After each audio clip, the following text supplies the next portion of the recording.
Helicopter यहाँ उतर नहीं पाया। अब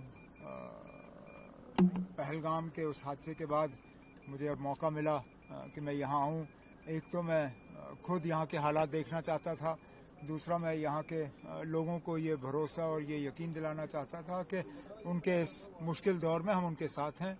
यहाँ पे सबसे बड़ी इनकी डिमांड है कि इनको दूसरी जगह बसाया जाए। उसके लिए डीसी साहब को पहले ही हिदायत दी गई है कि वो ऑल्टरनेट साइट देख लें, तो इनको फिर प्लॉट दे के यहाँ पे मकान बनाने में इनकी मदद की जाएगी। सर, आप जम्मू कश्मीर के वज़ीर आला भी हैं, जो टूरिस्ट आ रहे हैं देश भर से, थोड़ा सा पैनिक हुए हैं कश्मीर, उनके लिए क्या मैसेज रहेगा? मैं समझ सकता हूँ, मैं उनके डर को समझ सकता हूँ।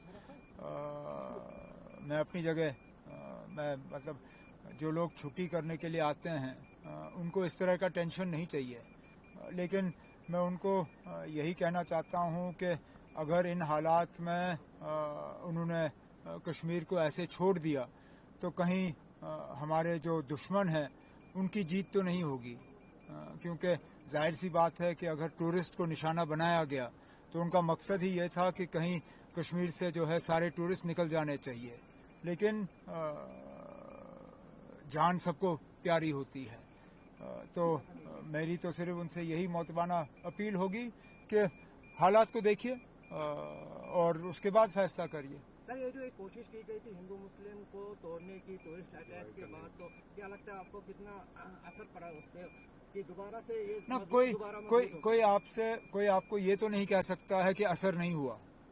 असर हुआ है, जाहिर सी बात है हुआ है, लेकिन जहां वो लोग जो इसको हिंदू मुस्लिम का रंग देना चाहते हैं उनको ये भी नहीं भूलना चाहिए कि इन 26 में से एक नौजवान का नाम आबिद था, जिन्होंने अपनी जान की परवाह नहीं की और टूरिस्टों को बचाने के लिए उन्होंने एक इस मिलिटेंट से, टेररिस्ट से बंदूक छीनने की कोशिश की।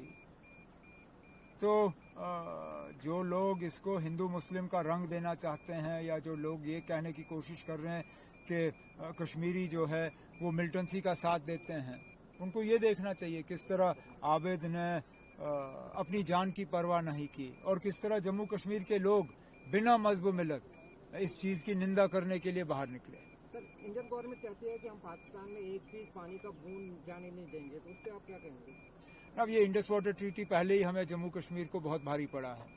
अब अगर इससे जम्मू कश्मीर का फायदा होगा, जम्मू कश्मीर की बेहतरी होगी, तो मैं सबसे पहले वो हूँगा जो कहेगा कि अच्छी बात है।